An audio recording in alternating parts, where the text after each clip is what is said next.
Okay, I think this should be working. Let's go. Let's share this. Technical difficulties this morning.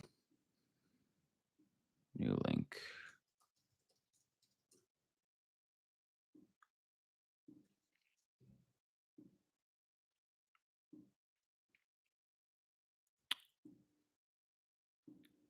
Let's give it a second.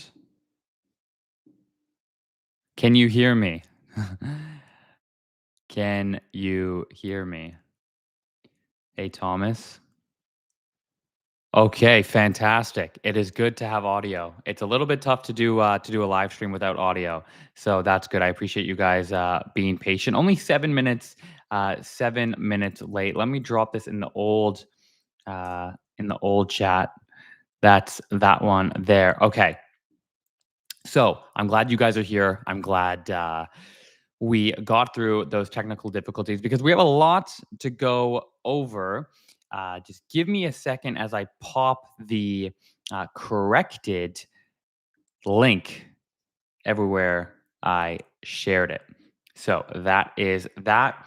We've got 7 people here. This is good. I appreciate you guys being here. I'm sorry for the delay. What we're going to do now, because you guys were patient, is we're going to give away 2 accounts today. So top 2 most engaged subscribers will win a free 5K 3-step challenge. So don't spam. Spam's no good. But we will give out 2 accounts today. Feeling generous. Feeling generous. So much to go over. The market's been absolutely crazy. No time to waste as we're already behind schedule. But if you guys have any questions, drop them in the chat. We'll go over a whole bunch of things, but as per usual, I want to pull up first the charts because yesterday in the live stream, I said there's no chance that is going to hit 100K today. There'd be like a 5-6% drop. Well, I was completely wrong because Bitcoin did hit and it did go below 100K. So if at any point during the live stream my screen goes black, I apologize. It'll come back. I need to invest in some better live streaming gear, but we will get there. So you can see here, we dropped to as low as $99,000, maybe even just a little bit below 98.9 ish. We've had a little bit of a rally, a 1.5% rally today, back up to 102, just below 103. Yeah, the screen's black, but it'll come. It will come. We're having lots of technical difficulties this morning, but it will come back any second. So absolutely massive, just a massive sell-off yesterday. And yeah, it's just pain across the board. You can't see it right now reflected in the numbers because you could see, Bitcoin up 1.27, gold up 113, pound yen is up, S&P is flat. But yesterday was absolutely painful. You could see the sell-off here on gold. We've had a rally back up since, but we dropped as low as 39.30. S&P dropped over 1%. But again, on the 15-minute chart here, you can see we're having a little bit of a rally. So it's not properly reflected, really. The 1-hour chart shows more of the full picture, including on Bitcoin, which is absolutely wild. So just a huge sell-off. I said yesterday in the live stream that after the live stream, I was going to go buy Bitcoin. I bought Bitcoin not once, but not twice. So hopefully my wife isn't watching this live stream. I bought at like 104 and then bought again closer to 100 yesterday. So starting to stack again, starting to get some more Bitcoin under our belt. And I do think it'll keep falling. The poly market odds of going below 100K. Well, it already went below 100K. But I mean, the S&P is still so high. So Bitcoin's much more interesting right now compared to stocks. So there's a ton of stuff that we need to go over, not just the market crashing, but we have a major tariff decision today, which could just absolutely destroy the markets, or it could help the markets depending on what happens. We have that. We have the New York City election that maybe we should talk about. What else do we have? Jump right into the Pip Munch email. Michael Burry shorts, Palantir also. This one was really interesting. Uber, Meta, and Tesla tank. Trump insider loses $45 million in a single trade. This is what insider traders are doing. This is an interesting one. We're going to look at the 200 largest insider trades that have taken place recently. and job openings crashed to February 2021 levels. So if you're looking for good news, if you're looking for, positive, happy vibes, probably not the live stream for you, but we'll try and make it as positive as can be.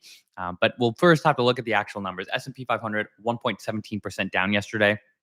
Nasdaq 2%, Dow Jones 0.5%. Dow was pretty not so volatile, but Bitcoin 3.73% down to 1012. So absolutely wild. What happened? Bitcoin crashed below 100K. What happened? What actually caused it? I mean, it feels like just weeks ago that Bitcoin was flexing at all-time highs, touching $126,000. And the truth is, it wasn't that long ago. It was in October, and so we've had a 25% drop from the all-time highs, which is wild. The S&P 500 fell over 1%. So what caused the carnage, right? What's happening? What's driving the market right now? Why do we have such risk off vibes, so much fear? AI valuations have gotten so stupid, even ChatGPT would tell you to chill. We're going to see that down below with what you might call it, Palantir. Their valuation has just been absolutely insane. After months of everything going up, traders are cashing out probably to fund their Christmas shopping. So remember, we have Fed interest rate cuts that are not going to be as aggressive as people hoped. We're starting to see these cracks in the economy, which we're sharing, every morning. There's a bunch of different things that people are concerned about, and there's also profit taking. So across the board, it's just pain. The good news is Jim Cramer said that we are officially in a bear market. If Jim Cramer said we're in a bear market, we are going back up to all-time highs in no time. Anything this guy does, just do the opposite, and it usually ends up going pretty well for you. So a lot of pain yesterday, not so much pain yet today. I mean, the market's not even open, but Jim Cramer hopefully is going to turn the market around for us. Palantir's wild ride. Again, we have to understand why things are crashing. Palantir was part of contributing to that huge sell-off. The company dropped earnings on Monday, and the stock absolutely ripped to the upside before crashing down. Their revenue jumped 63%, so the stock ripped 5%. Everyone thought it was great, and then minutes later, Palantir erased all of its gains and crashed 9%, wiping out billions of dollars like it was nothing. So absolutely wild, just billions and billions of dollars wiped out within minutes. But if you see here, right, look at the valuation of Palantir relative to not just S&P 500 stocks, but the Mag 7. Insane, literally insane. This forward price to earnings or price to sales ratio versus forward price to earnings ratio. You don't need to understand any of that. All you need to know is that, this is where, the valuations of the majority of companies are, and Palantir is all the way up here. So massively overvalued. And that's what's actually going to bring us to the next story, which is super interesting. Michael Burry is betting 80% of his entire portfolio, $1.1 billion, on NVIDIA and Palantir puts. If you're new to options trading, puts is basically just a short. He expects that these stocks are going to go down. And if they do go down, he could make a whole bunch of money. So he's been calling crash every 6 months, basically, which is unfortunate. It's kind of hurting his, legendary status. But the truth is, he at least puts his money where his mouth is, $1.1 billion of shorts. And so I don't know if he's in the green now after Palantir's crash, but absolutely insane that this guy who made, billions of dollars off of shorting the housing crisis, seeing it before everybody else, that he's actually going short on Palantir and NVIDIA.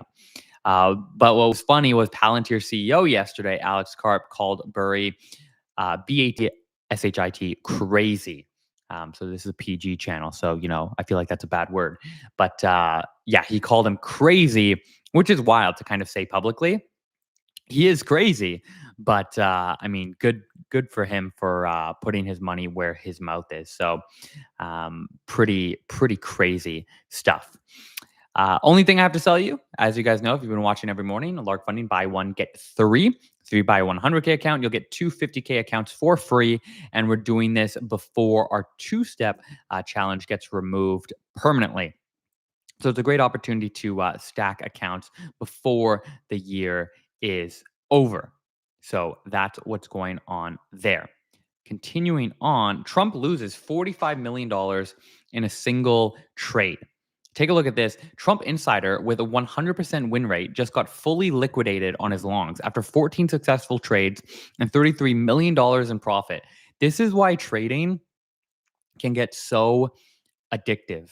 This guy made $33 million and then lost it all. Lost $45 million. Not only lost all of his profit, but then went into the net negative. $45 million loss in a single trade. That is just, I mean, that's crazy. Is it really a Trump insider? We don't know. The nature of crypto, it's hard to tell who it actually is. But Barron Trump, his net worth is $150 million at 19 years old. So people think, it could be him, could be the timing is kind of weird with some of the trades. I mean, to have a 100% win rate over, I think 14 trades, it could be somebody in there, which is absolutely wild. $45 million loss. So it goes to show it's not just, us retail traders blowing our $100 accounts. The whales are getting cooked as well. Let's pull up the charts, see what's going on. Not a ton of movement. Take a look at the chat. Probably a billionaire. Yeah, could be a billionaire. Will continue to stack after Lark 3.0. Thomas says, damn, why risk so much in one trade? Because it's so difficult to, it's so difficult to not be a gambler in trading. It's just so crazy. TBH, the Fun Night says, TBH, removing two-step is very good. I'm happy to hear that. I mean, everyone's got a two-step and we want to be different. 3 years in the industry, it's time to do something different. And so if you want a two-step, lots of firms have it, but it won't be us. I can't get engaged because I'm married, Danny White says. Okay, I don't know what that's in reference to. I guess he has the money to take that risk. Okay, 1.1. So that's what's going on here. Todd's Trade says gold below 4,000 end of year target. Yeah, I mean, we'll take a look at gold. Right now it's at, what's gold at? 39.80. The gold seasonality is quite strong. Gold tends to do very well in December. But we've already had such a bull run that I don't know how well that seasonality is going to play out, especially with the dollar holding firm. Remember, there's that correlation that you have to pay attention to, the dollar versus gold. So if the dollar goes up, gold's going to drop. If the dollar drops, gold will go up. Again, it's not a one-to-one correlation. Like if DXY is, look, DXY is up 0.06 and gold's up 1.25. So that goes against what I said. So it's not a perfect correlation, but as a general trend, right? The dollar has had an absolutely terrible year. If we go on the daily, right? You can see absolutely terrible year. This is going back to, this is the beginning of the year here. Awful year for the dollar. And if we go on gold, absolutely incredible year for gold. So in a broader, high level, sense, that is the trend that takes place. That's the correlation that we need to pay attention to. It's really tough. I mean, to not use a stop loss. Who said this? Hepler says, do you think traders are gamblers who don't use stop loss? If you're watching your trade, right? I'm not going to say as a broad statement of yes, if you don't use a stop loss, you're automatically a gambler. No, if you're sitting here and you're watching the trade and you're paying attention, no, I don't think you're a gambler. But using a stop loss is always good because even if you're watching it, right? Even if you're watching it, some spike could happen. So speaking of spikes, we might get an absolutely insane spike today. Okay, the Supreme Court is going to decide today if Trump's tariffs are illegal. This is huge. This could really, really move the markets. So today, the Supreme Court will hear arguments about whether President Trump's sweeping tariffs are constitutional. Its decision will impact countless small and medium-sized businesses around the U.S., some of which are leading the lawsuits against the administration. But it's not only about tariffs. Legal scholars say that the case could rewrite the country's understanding of executive power. Okay, so basically, what you need to know is that he has invoked international emergency economic powers, which I don't think has ever been done before, which allows him to implement the tariffs and not go through Congress. The Trump admin declared 3 national emergencies to justify tariffs against Canada, Mexico, and China, which prompted the first lawsuit. In total, Trump has declared 9 national emergencies since taking office in January. So, national emergency allows him to have more executive power to kind of circumnavigate some of the traditional paths that he would otherwise have to take. The White House argues that the fentanyl crisis and unbalanced duties constitute national emergencies because they pose national security risks. Interesting case. Critics say that the admin is abusing the phrase national emergency to circumvent congressional approval. They point out that the Constitution only gives Congress the ability to levy taxes, not the president. So that one will be quite interesting to see what happens. This could really, really move the market a ton. So it's important that as traders, we keep an eye on this, because if they say, just to think this through, if the Supreme Court says that tariffs are that what Trump has done is illegal, stocks are going to rip. I think stocks personally, because think that means they can't implement the tariffs. Why did we have the April sell off? Because of the fear of tariffs. Even 2, 3 weeks ago, we were having a sell off because of the tension with China. So if the Supreme Court rules that it is unconstitutional what he has done, I think stocks are going to rip. And if they say that it's fine for Trump to do what he's doing, we could see some more downward pressure. So Michelle says your stream is always educative. I appreciate that. I appreciate you guys being here. So yeah, if you want to stay off the charts today, not the worst idea, but maybe there's some sort of interesting setup. I haven't really looked too much on the lower time frames of what's going on, but this pullback in gold, pullback in Bitcoin could be interesting. We didn't make a new low on gold, so I'm a little bit more apprehensive to short it here. I'd want, a little bit of a higher retrace. Bitcoin 117. I mean, you could easily throw a fib on here, something around, the 38 at 104. That was a previous support level. Or if we come all the way back up to 106.5, that could be a really interesting short as well. But I don't think we're going to get that today. I mean, it is 9:23. The market opens in 7 minutes. I want to talk about New York City, because New York, I mean, has not officially, but they did, elect a communist, right? A pretty outspoken communist. So question is, will that, move the markets? Who's to say? But I do want to pull it up, share this guy. Votes in several states cast ballots yesterday in closely watched off-year elections. Okay. I mean, this guy's going to be pretty boring. Let me see if we've got anything on. Let's see here. Democrats win big on election night in key. Democrats made a clean sweep in the 3 biggest contested elections in the United States on Tuesday night. The winners include Zohran Mamdani, a Muslim and self-described democratic socialist. He's not a democratic socialist. He is a communist, right? Just call it what it is. He said he wanted to take back the means of production. In my eyes, having government-run grocery stores is not a socialist thing. It's a pretty communist thing.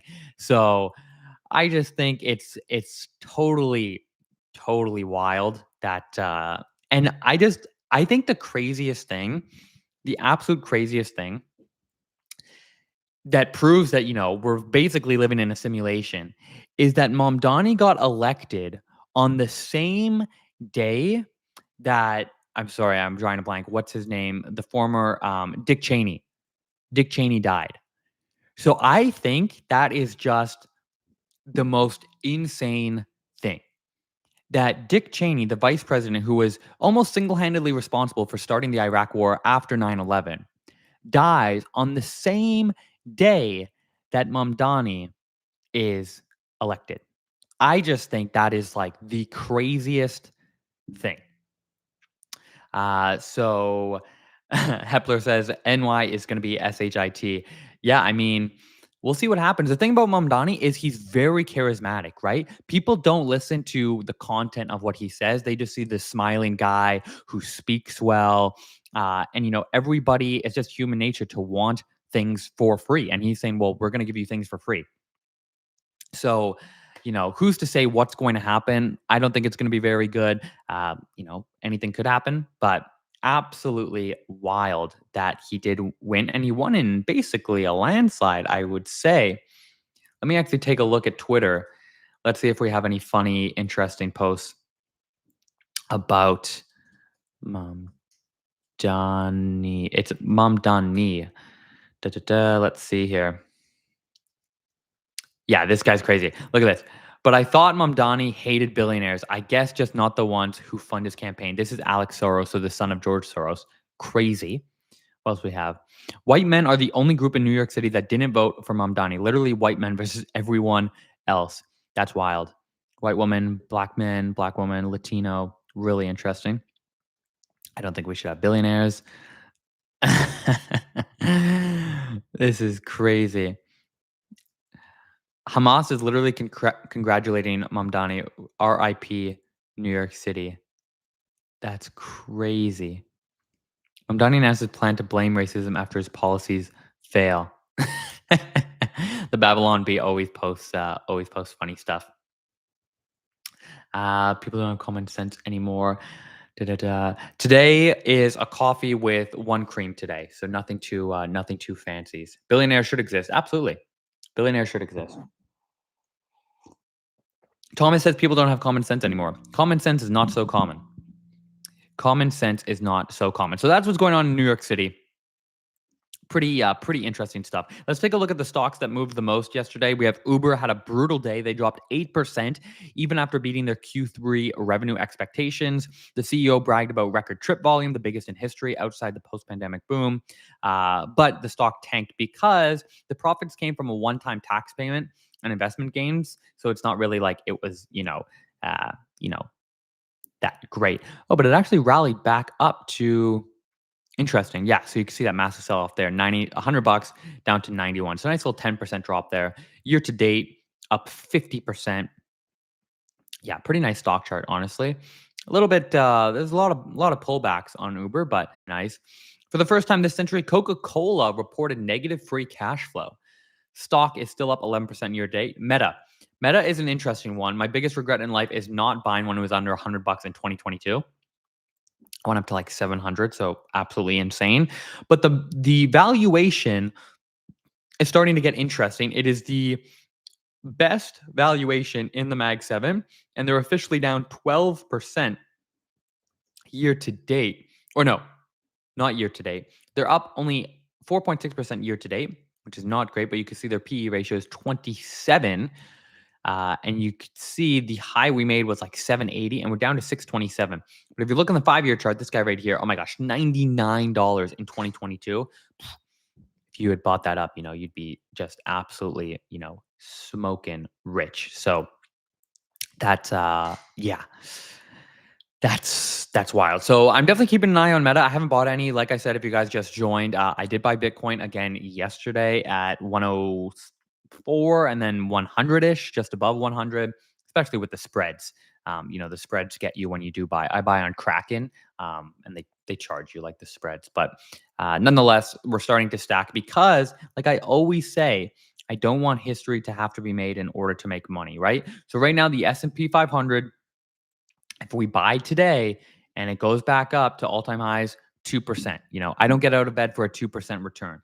But Bitcoin, right? I think long term, yeah, we're going way above 126.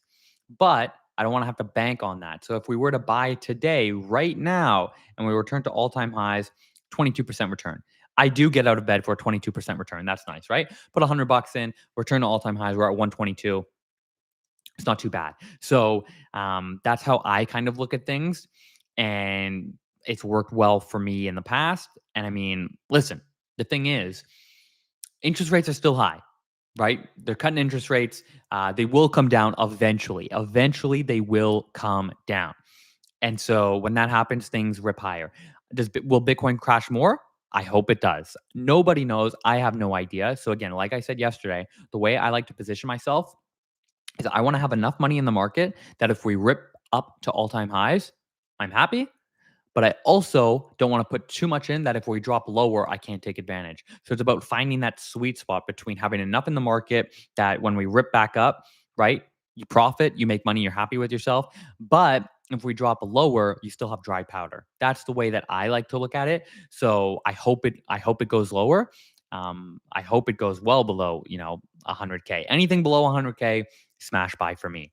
because then we're talking, a 26% return back up to all-time highs. They're going to cut rates. They're going to cut rates. So, it would be a different story if, this was happening right now and rates were already at 1%. That would be different. So that's kind of how I look at it. And in terms of Meta's an interesting stock. I'm not buying it yet, but I'm keeping my eye on it. Our beloved Coinbase, which I do own, I've shared earlier this year in the Pip Munch email. I bought at $180 back in April. So up over 100% on that. I'm still holding, but it dropped 7% yesterday. It's hovering around $300. It was up to like 420-ish earlier this year. So again, long-term holder. I'm not buying any more, but Coinbase is an interesting one. The board at Tesla votes, I believe, tomorrow on Elon's $1 trillion pay package. But somebody, I think the seventh largest shareholder, voted against his $1 trillion pay package. And so it fell 5% yesterday, which is not great for Tesla. But Tesla's at all-time highs. Anyways, if you look at the 5 days, we're flat. Year to date, 19%. But if you look at the 5-year chart here, right, we're literally at an all-time high. Previous all-time high was 420, and we're up to 450. So, we're still at all-time highs there on Tesla. So that is Tesla Wednesday motivation. A couple of nice payouts here at Lark at 2,400, 1,900, 1,008, 2,068. No consistency rules, no news restrictions, no hidden rules, no nonsense. Basically, you don't want any nonsense. What else do we have? The top 200 insider trades. Take a look at this. The top 200 insider trades were all sells. Every last one of them. That's crazy, right? Absolutely crazy. So people are selling. The insiders are selling, profit taking, across the board. So something to pay attention to. Something to pay attention to. Take a look at this. Next one. Job openings in October slumped to the lowest level since February 2021, Indeed measure shows. Not great. If you have needed a sign to go all in on trading and to say, you know what, I need to make enough money with trading to pay all my bills, I'm not feeling so confident with my job, this is the sign. Since Feb 2021. Not so good. Not so good. Taking a look at the chat here. Yeah. So not great. Not great. And here's another one. Trump suggests U.S. won't pay any SNAP benefits during shutdown, contradicting court ruling. President Trump suggested that the United States would not pay any SNAP benefits or the food stamps. The Trump admin on Monday told a Rhode Island federal judge it would pay about half of the costs of the food stamp program in November. So which one is it? He says he won't pay or he'll pay half. Freaking CNBC, man, Real reporting just doesn't exist anymore. Which one is it? Yeah, and then this one here, Dick Cheney, 46th vice president of the U.S., has died at age 84. And this is what I was saying earlier. It's so crazy. It's absolutely so crazy that this guy, that Dick Cheney, I don't want to be disrespectful, that Dick Cheney passed away on the same day that Mamdani was elected mayor of New York City. Absolutely crazy. Like, it's literally a simulation. I don't know if I'm the only one that finds this absolutely crazy. Maybe I am. I told my wife she's not into politics, so she kind of just shrugged. Like, isn't this crazy? Isn't this absolutely insane? She didn't find it that interesting, unfortunately. So I have to tell you guys instead. Hopefully some of you guys find it interesting.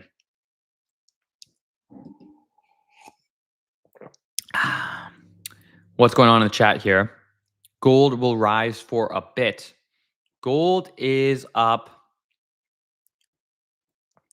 1.26%, 1.29%, excuse me.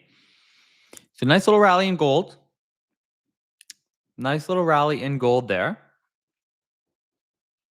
Thomas asks, who is Dick Cheney? Dick Cheney was the vice president when George Bush was the president. Very controversial. So if you're not American, makes sense that you don't know him, but he was very, very controversial. He was very war hungry.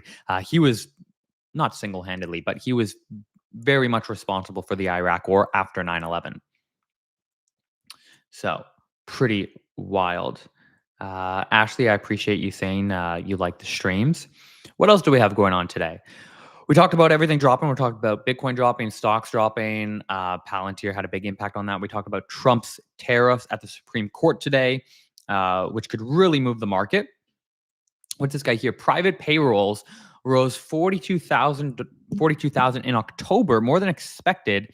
This is a big, okay, I forgot that this was coming out. This is a big deal because, again, with the government shutdown, we're not getting all of the economic reports that we normally get. I don't think NFP is going to be released. I think there's a delay. Don't quote me on that, but here, private payrolls rose more than expected. Private companies added 42,000 jobs in October, following a decline of 29,000 in September, and topping the Dow consensus estimate for a gain of 22,000. So that's quite good. That's probably why we're getting the rally in stocks right now. All of the job creation came from companies employing at least 250 workers, so pretty large companies. That category added 76,000 jobs, with smaller businesses lost. That's interesting. Smaller businesses lost 34,000. So the job creation is coming from big companies, but small companies are not doing quite as well, which I would have to think the smaller companies, if the economy is struggling, the smaller businesses are going to struggle first, as opposed to the large companies. The ADP count comes out the first Wednesday of the month. That's fascinating. That's really, really interesting. So again, a little bit, I think that's why the market's rallying. S&P is down 0.10%. The market just opened. But that's really, really interesting. Kind of mixed signals there. Yeah. So interesting. Hepler Mert says, Matt, invest in PR for Lark funding. I'd be curious to hear what you guys think. If you were me for a day, and I hand you over the keys for Lark, what would you guys do what would you do? Right? What would you do?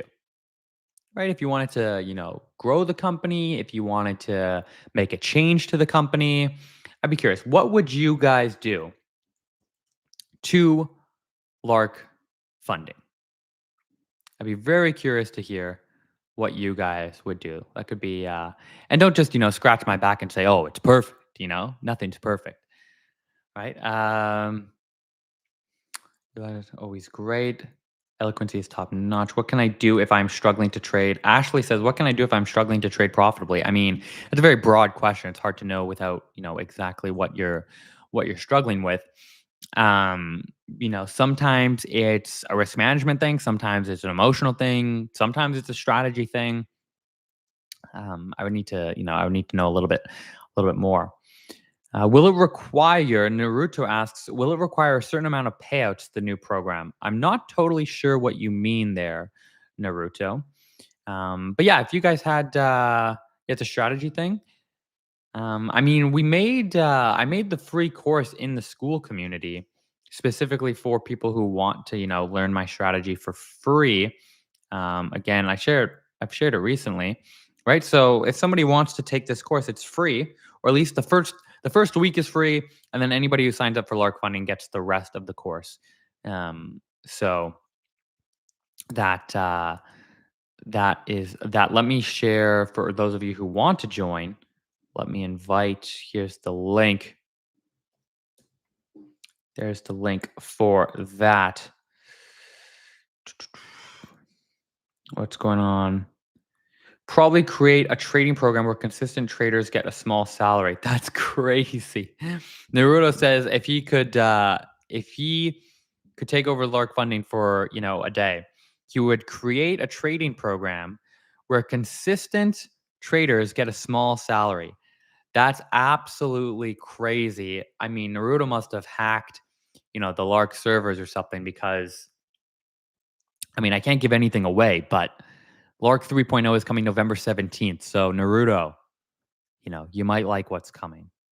I mean, wouldn't it be cool? Put a heart in the chat if you think it would be cool if a prop firm paid you a salary, even if you were in drawdown for the month. So you made the accounts down. Your account is negative 2%, but you could still get a payout that month. What do you guys think about that? Wouldn't that be kind of cool? That'd be kind of cool, I think, personally, right? If you're down 1%, 2%, you were break even for the month, but you still had some good trades and you still got a salary, right? We're not talking, a 10K a month salary, but yeah. So keep keep your eyes on Lark 3.0 November 17th because we might have something interesting coming your way. You guys seem to like it in the chat, so that's good. Market is still not crazy movement yet, not like yesterday. Let's take a little look at Twitter to see what's going on. I posted this morning. Prop firm risk interviews are such a joke. Should never exist. I'm seeing so many prop firms like people complaining, "Oh, I have to do this risk interview." I did the risk interview, and they banned me. We have been in business for over 3 years and we have never done a single risk interview. They're nonsense. Good question here, though. Respectfully, why are they a joke? Don't they help the firm protect itself from scammers using copy traders or unauthorized EAs? If you build your own system, an interviewer would verify, da da da. Listen, for EAs and trade copiers, we can see if you are using a trade copier or an EA, right? And what is seeing somebody face to face and say, "Hey, we have to do this risk interview. Come on this Zoom call," right? You could just lie to my face and say, "Yeah, I'm a trader." Like it does nothing. Imagine someone is trading on wife's name because he was banned from the data. You will never find out. If he was banned, most prop firms will just ban that entire IP. They'll ban that entire, that trader, right? So if you get banned, the chances of your wife getting banned are probably pretty high, right? So um, most people seem to agree with that. Let's see what else we have. What else we have going on? Let's see what else. Max funding at Lark, Amos asks, is 200K currently. Let's see. Breaking. Trump has said the U.S. government shutdown is now affecting the stock market. Do not expect it to end soon. President Trump says the stock market will hit many more record highs. Time to buy. Time to buy. Mom, how did we get so poor? Your dad got liquidated in 2025. Brutal. Just in, Bitcoin reclaims 103,000. That's right. Plan A, Plan B, Plan C, Plan D. All trading. 100K to allocation. Okay.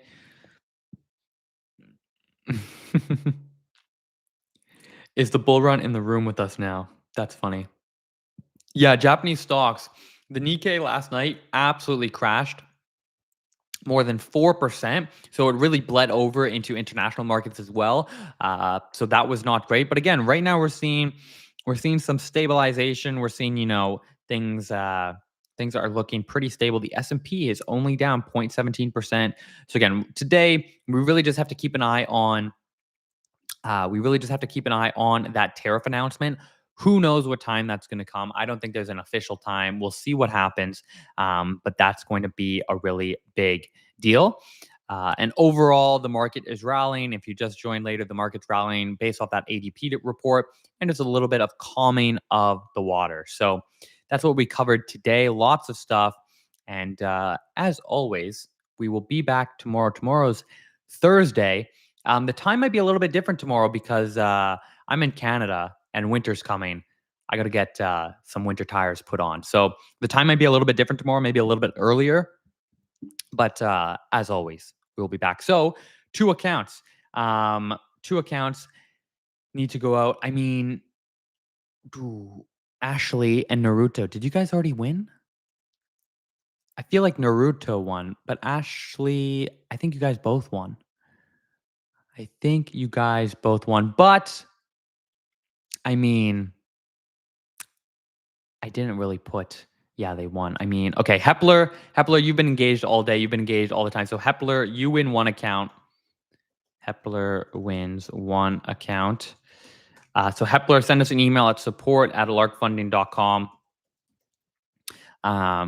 to claim. Rules are rules.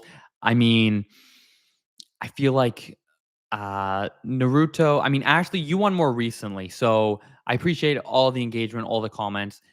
We'll give it to. Oh, this is hard. I don't want to hurt anybody's feelings. You guys were here. You guys were all patient.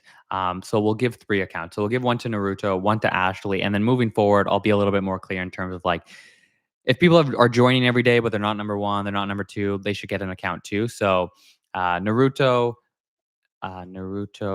plus Ashley also win. So 3 winners today. I appreciate you guys being here. And then moving forward, I'll just make it a little bit more clear. We'll share the love a little bit more. So Thomas too. Thomas, if you are here tomorrow, you win an account because Thomas, you're here every day, and I don't think you've won yet. So and Mark, I appreciate the nice comment. Mark, I don't think I've seen you every day, but also if you're here tomorrow, good chance you could maybe win. Okay, so I said Thomas. Thomas, if you're here tomorrow, you'll win an account. So I appreciate you guys being here. Have a great day. Keep an eye on the markets. Trade safe out there. I appreciate you guys being here because this is a lot of fun. And I will see you tomorrow. All the best.